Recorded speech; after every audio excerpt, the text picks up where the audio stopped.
Welcome to the First Unitarian Society of Milwaukee's online worship service. I'm Reverend Jennifer Nordstrom, and I'm honored to serve as the First Unitarian Society of Milwaukee's senior minister. We welcome people of all genders, sexualities, ages, races, ethnicities, histories, and bodies. We welcome your mind, your heart, and your spirit.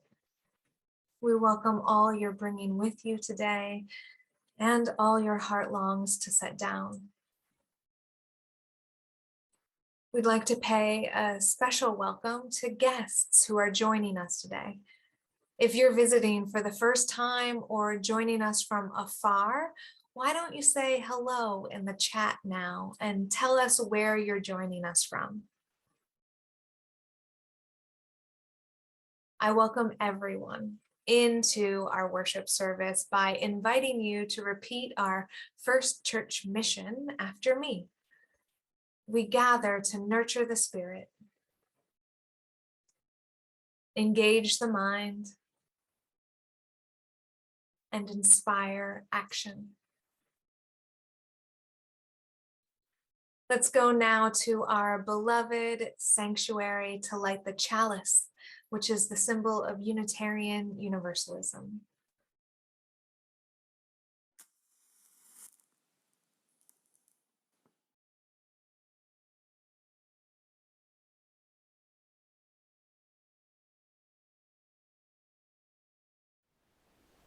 Hello, my name is Miles Schuler, and I have the pleasure of serving as Worship Associate today. My morning commute from Bayview to downtown starts off like most people's. Stressful, annoying. There's quite a bit of yelling involved. Makes me wonder why I choose to go that way. I remember once I get to the Coast Guard wind turbine. The home bridge comes into view. You can see all the other commuters driving over it like ants in a line. The sun rises over the lake, and depending on the weather, the water is different shades of blue and green, and sailboats are scattered past the breakwater. Looking west, the sun shines on the Rockwell clock, and if you look carefully, you can see Miller Park in the distance. That's when I feel my love for this city, when I feel most connected to it. At that moment, my heart seems to open. My body feels at peace. I'm no longer alone in my car. I'm no longer late to work. Time seems to stop, or at least become irrelevant to my existence. At that moment, I'm just one of 500,000 people playing their part, not knowing what their day will bring, but finding comfort in knowing that the sun will come up again tomorrow. At that moment, my car usually starts beeping at me to stay in my lane. Apparently, admiring the view is not conducive to safe driving. It seems a little too easy to be taken by the beauty of the world. I can think of countless times when I've been so caught up in that feeling that I've missed a lesson in class, or even quality time with a loved one. My physical body was there, but my mind was not, forever searching for a visible marker of the patterns of the universe, and a reminder of my connection to it. The stoppage of time is just an illusion. The real world keeps going when you stop to smell the roses. So are the roses worth stopping for? There are times when I consciously avoid them, when I try to make sure I don't miss an opportunity for self-improvement or to expand my worldview, or to make a positive impact in a loved one's life. The thing is, those all just focus on how I can be useful. They keep me in a place that's future-oriented, so I still end up missing out on something that's going on. Taking a second to admire how beautiful life is reminds me why all that work is worth it. Learning new things lets me do more things, and it shows me how my potential is limitless. Gaining new perspectives gives me more ways to solve problems, and it provides more opportunities to understand people I don't normally interact with. Helping my friends and family gives me a sense of purpose, and it strengthens the bonds we share and the love we have for each other. That is where the true beauty lies, and I try not to take it for granted.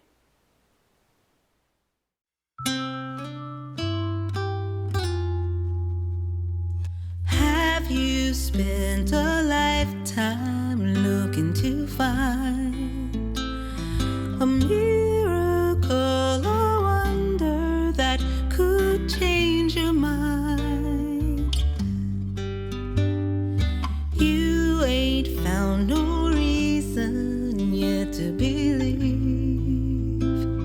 But maybe hope's got something yet left up her sleeve.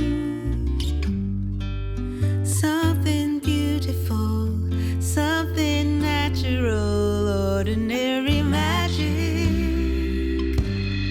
Amazing that we have this chance to be here, to let our love vanish fear, and let our days overfill with ordinary magic. Have you felt the sunshine on your face? Have you heard the bird's version of Amazing Grace? Have you stood up on a mountain and tried to number the stars? Did you know that perfection is who you truly are? You're always magical, always beautiful, ordinary magic. It's amazing that we have this chance to be here, to let our love banish fear, to let our days overfill with ordinary magic. Like wind chimes, a child's song, the whisper of wind in the leaves, the moonlight, the wide open arms of a sycamore tree. That's just ordinary magic. It's amazing that we have this chance to be here, a chance to let our love disappear, fear, and let our days overfill with ordinary magic,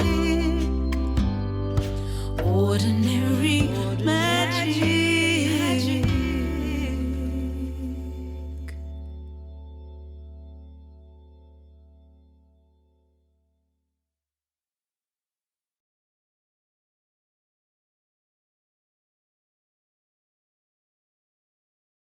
I was sitting at my kitchen table in Brooklyn one afternoon, eating a frozen dinner for lunch, plastic peeled back, and $5 reheated lentils covered in curry comforting me in the corner of my small apartment, reading a book.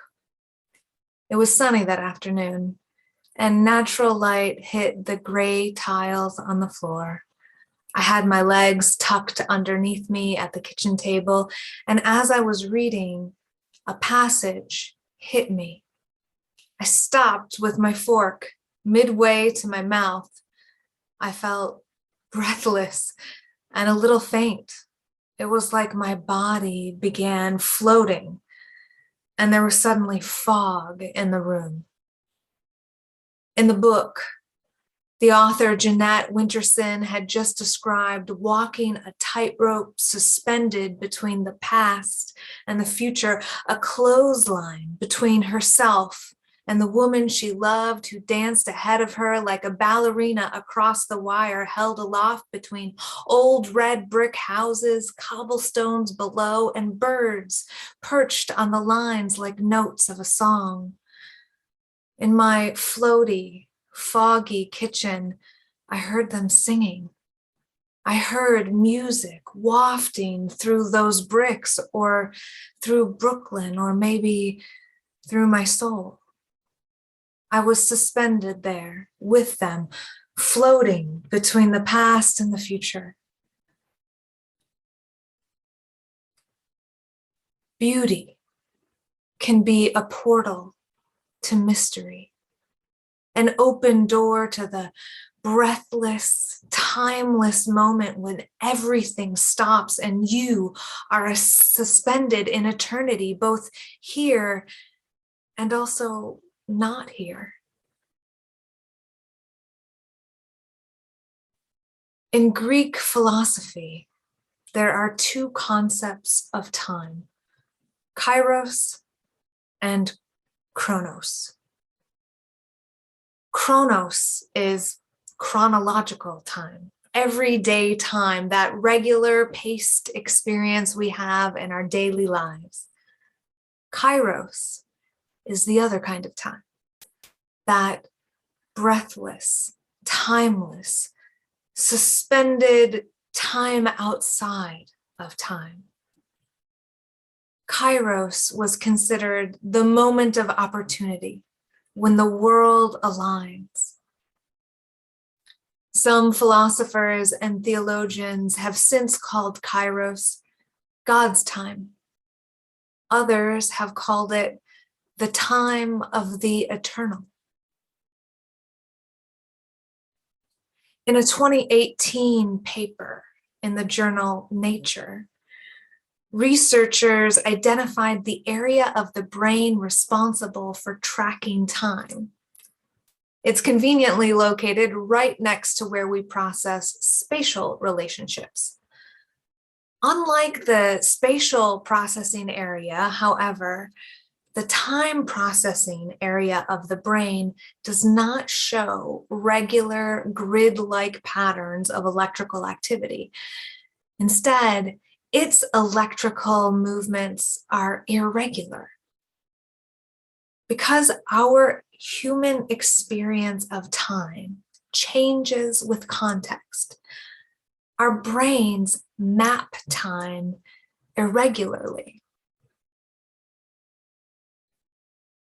Philosopher Martin Heidegger argued that our human existence is defined by time strung and hanging between birth and death. Ordinary time marches along that wire, but is sometimes pierced by what Heidegger calls a moment of vision. A moment that breaks through ordinary time and shows a person truth, their authenticity, their location in history, or their mortality.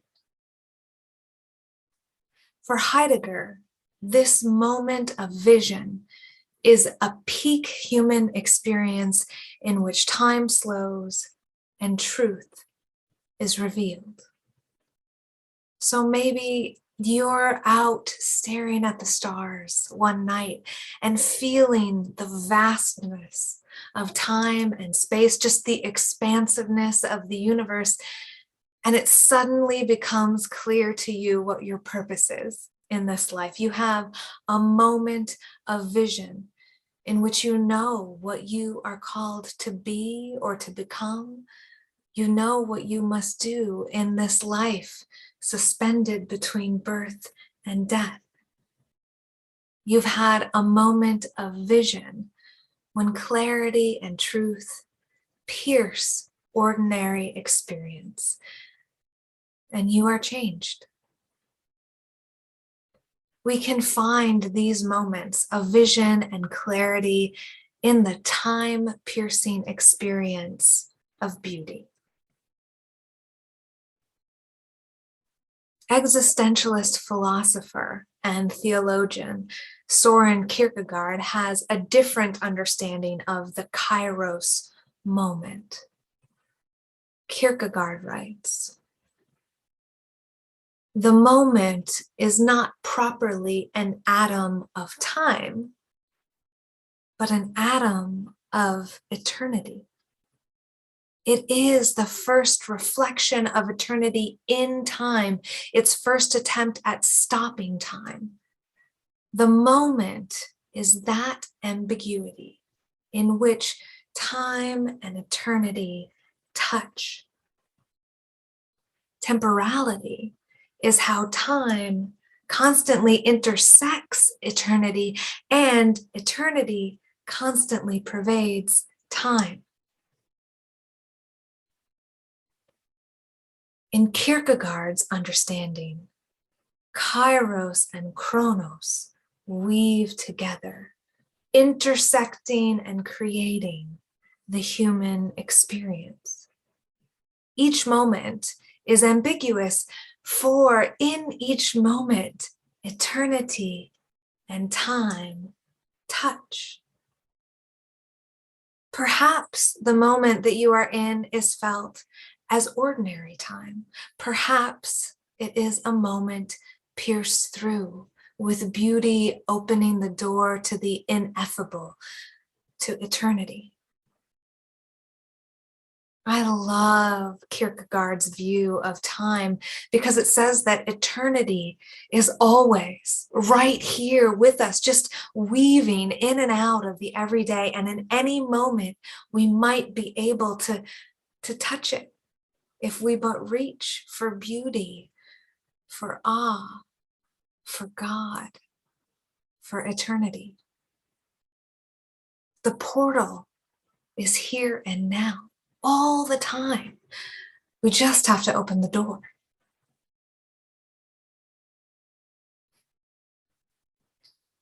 In the tropics, there's a kind of cactus with a flower that blooms for only one night.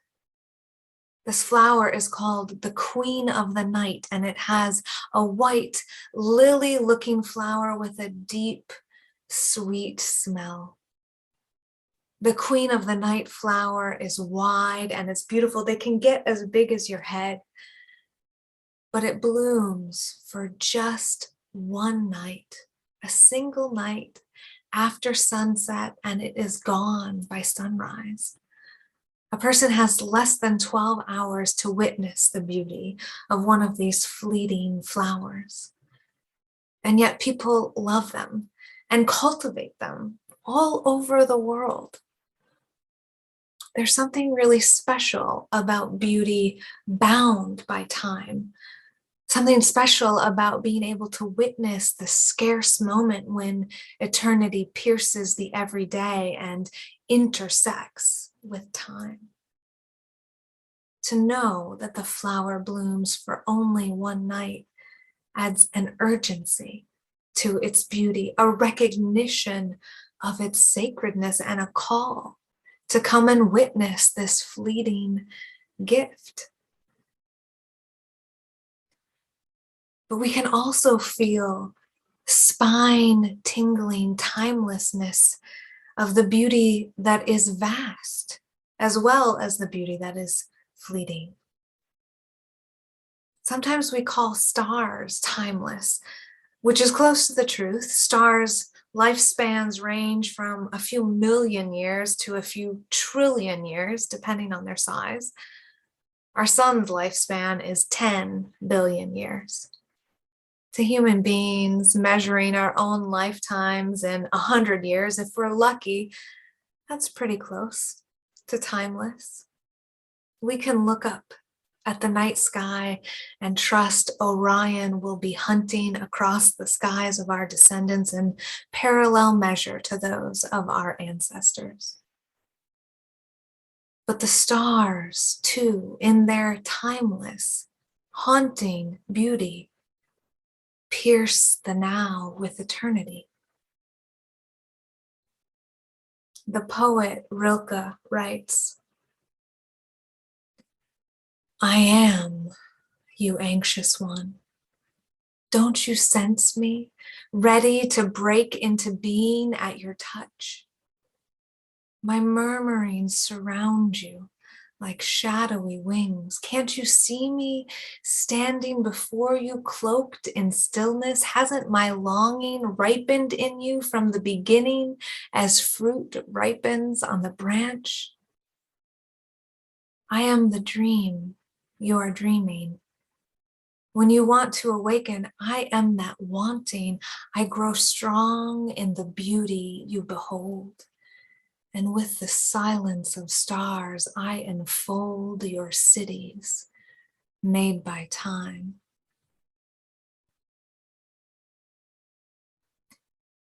We may try to order time in our small and busy cities, try to make this regular life rhythmic, but it is peppered by time stopping beauty and breathless awe. Daily life is pierced through by the eternal, the timeless, Kairos's time outside of time. We can touch this thread of the eternal as it collides with the moment, whether through the heady, sweet scent of the lily white flower blooming for just one night, or through the stars holding us steady through the generations, greeting your grandfather and your great-great-grandchild in equal measure aloft this busy and changing earth. Eternity encircles us. It pierces us through. It is ready to break into being, to interrupt the ordinary and announce truth here again, now and forever, strong in beauty, alive in love. May we reach for that thread, friends. May we open beauty's door to mystery and touch the eternal, the timeless, throughout our lives. May it be so, and amen. It has been a blessing to be together. May you go out from here nourished and renewed, and use that to choose to bless the world. Until we meet again, may you be held, may you be healed, may you be whole. Blessed be, and amen.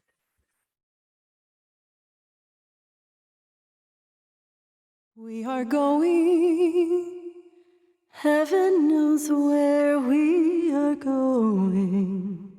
We know within, and we will get there.